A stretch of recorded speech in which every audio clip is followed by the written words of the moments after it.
Hola, bienvenidos al segundo de los módulos de contenido del MOOC Autogestión en la Escritura.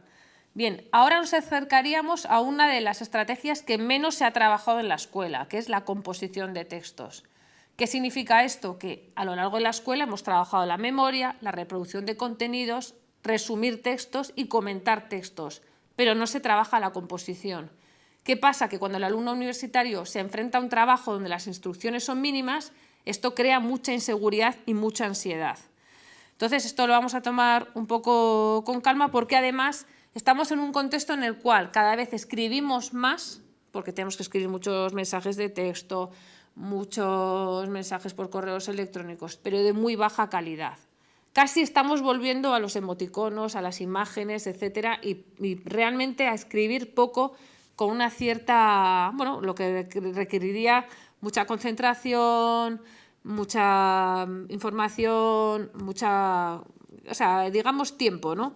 En cierta manera, lo que no hemos entendido y lo que no se ha trabajado en la escuela es que la escritura es un proceso, no es un producto. Pensamos en el producto, pero no en el proceso. Y escribir, cuando se enfrenta uno al reto, lo que va a hacer es transformar la forma de pensar y llevar a la creación de un trabajo. Es decir, que escribir sería como un proceso largo que crece, que muestra un cambio continuado en el tiempo, como el crecimiento de la materia orgánica. Como dice Manolo García, nunca el tiempo es perdido, nunca el tiempo es perdido. Y esta variable, el tiempo, es una variable que no se valora. Bueno, es evidente, la gente mayor ya la vemos como invisible. No es así en la sociedad japonesa, que la edad lo asume a un estatus. Por otro lado, tenemos todos estos concursos realities donde queremos transformar en maestros de una habilidad en 3 meses. Y además, no solamente a adultos, sino a niños. La Voz Kids, Masterchef Junior, es decir, que el tiempo nos parece una cosa a la que realmente no le damos el valor que realmente tiene para las cuestiones importantes de la vida. En cierta manera, si nosotros pretendemos en un trabajo académico demostrar, convencer, argumentar de algo, necesitamos un cierto dominio. No solamente que lo leemos, hemos hablado de la transformación de la sociedad de la información a la sociedad conocimiento. Y son procesos cognitivos que tenemos que hacer y además dentro de una especialidad. Por ejemplo, a mí me pones a entender un partido de radio y no entiendo nada de fútbol. ¿Por qué? Porque no me conozco los jugadores, porque solo me gustan los mundiales y porque realmente ese lenguaje es argot y lo que sucede y tal, y porque me voy a morir sin saber cuándo es fuera de juego. Pero, sin embargo, en mi contexto académico de historia de la educación soy muy, digamos, especializada. Entonces, esa especificidad también lo da el tiempo, lo da la lectura continuada, sistemática de un área. En cierta manera, uno también va discriminando autores y escuelas con el tiempo, con la experiencia.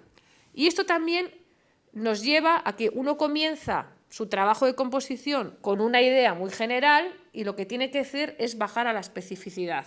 Es decir, esa apuración cognitiva que va a hacer, porque aquí no vamos a crear nadie conocimiento, sino que vamos a hacer una revisión o un resumen, una contrastación, una comparación, una especie de nueva versión, pero nunca vamos a hacer una gran cosa. De manera que, como ya hemos visto en la del contenido, nos vamos a apoyar en ciertos autores para añadir un pequeño gramo.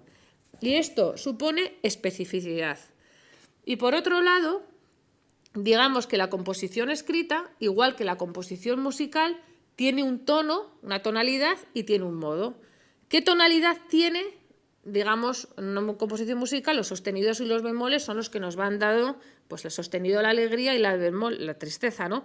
En el tono académico es un tono que es objetivo, sin ambigüedades, preciso, claro, específico, que utiliza lenguaje concreto adecuado al área, etc. Y el modo, pues a veces describimos, a veces explicamos, a veces interpretamos. ¿Qué pasa? Que con el tiempo vamos a poder pasar de la descripción a lo que es la interpretación. Muchas veces el alumno corta y pega, hace una composición de texto que es cortar y pegar y no está, digamos, dando la voz propia.